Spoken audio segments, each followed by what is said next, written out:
أعزائي المشاهدين في كل مكان، أسعد الله أوقاتكم بكل خير. تنوه الفضائية الإريترية بأنها ستقدم بمناسبة أعياد الاستقلال 28 نشرة إخبارية إضافية في الساعة 5 عصرا باللغتين العربية والتجرينية بدءا من يوم الاثنين 13 من مايو. أما الآن فإليكم نشرة الأخبار لهذا المساء، أستهلها لكم بأبرز ما جاء فيها من أنباء.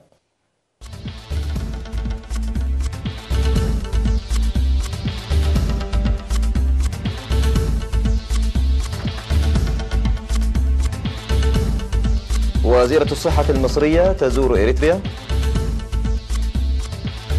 ارتفاع المشاركة في التعليم في قارورة. تنظيم نفير تنموي في صورونا. تفاؤل صيني بشأن المفاوضات التجارية مع واشنطن. رئيس الوزراء اليوناني يحوز ثقة البرلمان. وقتلى وجرحى بانفجار في مصنع في كولومبيا.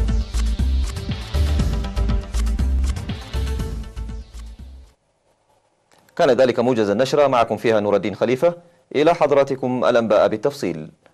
قامت وزيرة الصحة المصرية الدكتورة هالة مصطفى السيد بزيارة عمل لإريتريا في 11 من مايو، وبحثت وزيرة الصحة السيدة أمينة نور حسين ووزيرة الصحة المصرية الدكتورة هالة في فندق أسمر بالاس علاقات التعاون القائمة والمستقبلية في مجال الصحة بين البلدين.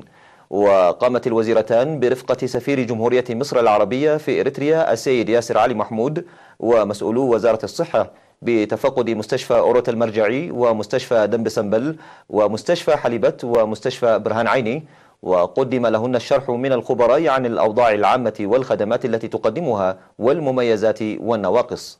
وقالت وزيرة الصحة أمينة نور حسين بشأن زيارة وزيرة الصحة المصرية الدكتورة هالة مصطفى إن الزيارة تعزز علاقات التعاون القائمة مع مصر وتسهم لتوسيع وتطوير التعاون الجاري في طب العيون والأسنان وتبادل الخبرات إلى المجالات الأخرى. من جانبها أشارت وزيرة الصحة المصرية الدكتورة هالة مصطفى إلى العلاقات المديدة بين إريتريا ومصر، وأن الزيارة هي مواصلة للزيارات التي يقوم بها مسؤولو الوزارتين، وهدفت لنقل العلاقات القائمة إلى مرحلة جديدة أوسع. كما أعربت عن إعجابها بالإنجاز الإريتري لمكافحة الأمراض المعدية الذي بإمكان مصر اكتساب الخبرة منه، وبإمكان إريتريا اكتساب الخبرة من الإنجاز المصري لاستئصال الحمى الصفراء، وأن تبادل الخبرات هذه تدعم العلاقات الجارية في مختلف المجالات. وقدمت الوزيرة أمينة نور حسين في مأدوبة العشاء التي أقيمت على شرف الوزيرة هالة مصطفى بفندق أسمر بالاس هدية تعكس ثقافة وتاريخ الشعب الإريتري. وكانت وزيرة الصحة أمينة نور حسين قد زارت جمهورية مصر العربية عام 2010.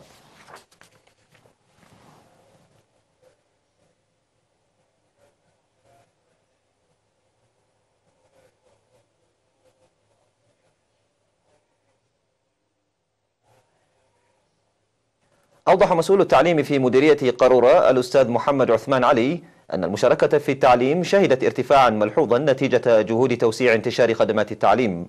وقال إن المدارس القليلة كانت مقتصرة على أماكن محدودة غداة الاستقلال، وأن عدد الطلاب الذي بدأ بنسب محدودة ارتفع لأكثر من 140%. وقال إن البرنامج الذي وضع للتعليم من شهر يناير وحتى مايو في ضاحيتي فلكة وزيرو تماشيا مع أوضاع المنطقة أسهم لرفع المشاركة في التعليم، ويجري العمل للمشاركة المتساوية بين الجنسين في التعليم قبل النظامي وتعليم الكبار وتعليم الطلاب التقانة. كما ذكر بأن حياة الترحال لم تجد حلا بعد، وتتسبب إلى ابتعاد الأطفال عن مائدة التعليم، ويتطلب بذل الجهود المنسقة لحل هذا التحدي.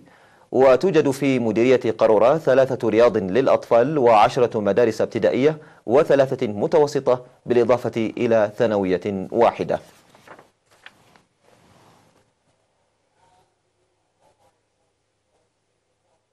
يقوم سكان مديرية صورونا بالتعاون مع شركة أسبيكو وقوات الدفاع في المنطقة بنفير تنموي فاعل. وتم في النفير الجاري منذ شهر مارس صيانة جسر أرضي كانت السيول قد خربته. وأكد المشاركون على أهمية العمل الجاري في الحركة اليومية للسكان، مؤكدين الاستعداد لتوسيعه. كما تجري أنشطة نفير في قرية غواندي لحماية التربة وحفظ المياه.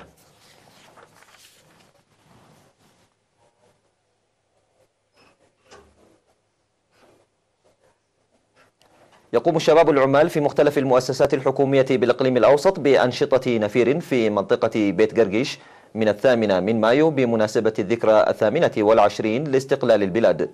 ويتضمن النفير بناء المدرجات وإعداد الحفر لشتول الأشجار ليتم غرسها مع بداية الخريف في شهر يوليو القادم. وأكد المشاركون على مواصلة موسعة لحماية التربة وحفظ المياه والتشجير الذي بدأ بمستوى محدود.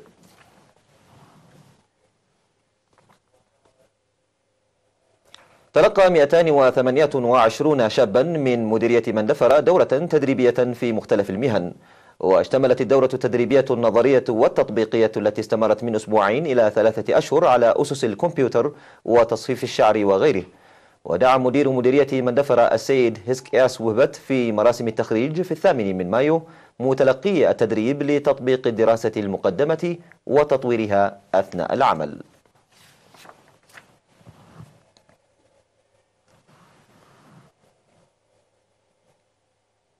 مشاهدينا الكرام، كانت تلك أخبارنا الداخلية. فاصل قصير وأوافيكم بالأخبار على الصعيد العالمي، ابقوا معنا.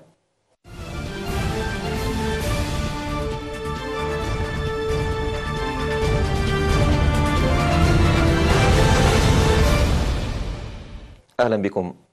قال نائب رئيس الوزراء الصيني ليو هي إن المحادثات مع واشنطن لم تنهار على الرغم من إقرار بكين بوجود عقبات في المفاوضات التجارية.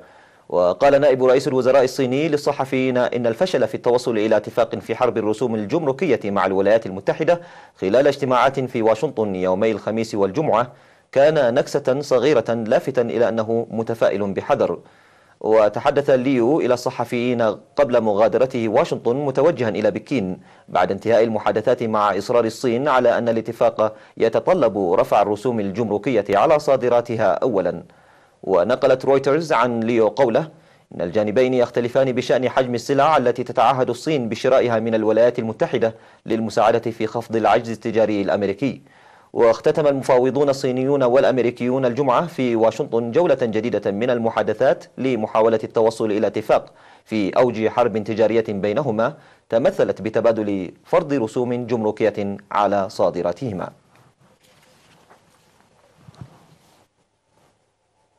فاز رئيس الوزراء اليوناني اليساري أليكسيس تيسبراس بثقة برلمان بلاده كما كان متوقعا ليعزز موقعه قبل 3 استحقاقات انتخابية ستشهدها اليونان في الانتخابات الأوروبية والمحلية. ومنح 153 نائبا من أصل 300 في البرلمان أصواتهم لتيسبراس. وبعد الفوز بثقة البرلمان قال تيسبراس أمام النواب إن هذا البرلمان سيتعامل تدريجيا مع الظلم من أجل مصلحة الأجيال المقبلة والمحرومين. ويبحث تيسبراس الذي تنتهي ولايته في أكتوبر المقبل عن الاستثمار في إنجازات سياسته، وبالأخص حول عودة البلاد إلى الأسواق العالمية وإخراجها من برامج التقشف الصارم المفروضة من جانب الدائنين وهما الاتحاد الأوروبي وصندوق النقد الدولي لمواجهة أزمة الدين.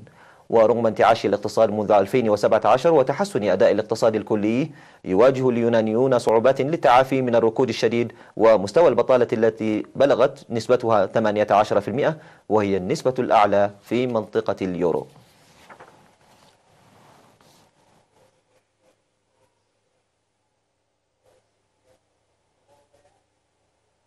لقي 4 أشخاص مصرعهم وأصيب 29 آخرون بينهم 17 طفلا إثر انفجار في مصنع لمعالجة البارود في العاصمة الكولومبية بوغوتا حسب ما ذكرت السلطات المحلية. وقال مسؤول في فرق الإطفاء لوكالة فرانس بريس إن هناك 4 أشخاص قتلوا. ووقع الانفجار في أحد المصانع التي تنتج فتائل لعبة تسمى التيغو، حيث تلعب عبر إلقاء أقراص معدنية على أهداف تحتوي على البارود لتنفجر عند الاصطدام. وأكد المسؤول أنه يتم التحقيق في أسباب الحادث.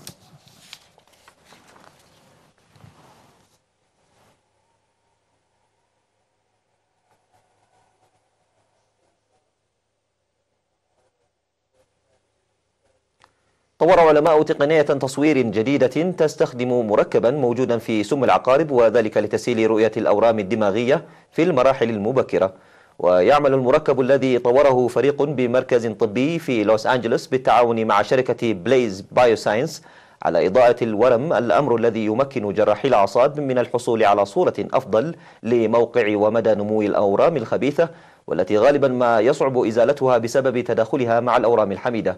ورغم أن العينة التي شملتها الدراسة كانت صغيرة نسبيا، إلا أن العلماء يرون فيها حلا واعدا للمساعدة في تصوير أنواع أخرى من الخلايا السرطانية، مع التأكيد على ضرورة إخضاعها لمزيد من الأبحاث لتقييمها بشكل أفضل قبل الموافقة عليها من قبل إدارة الغذاء والدواء الأمريكية.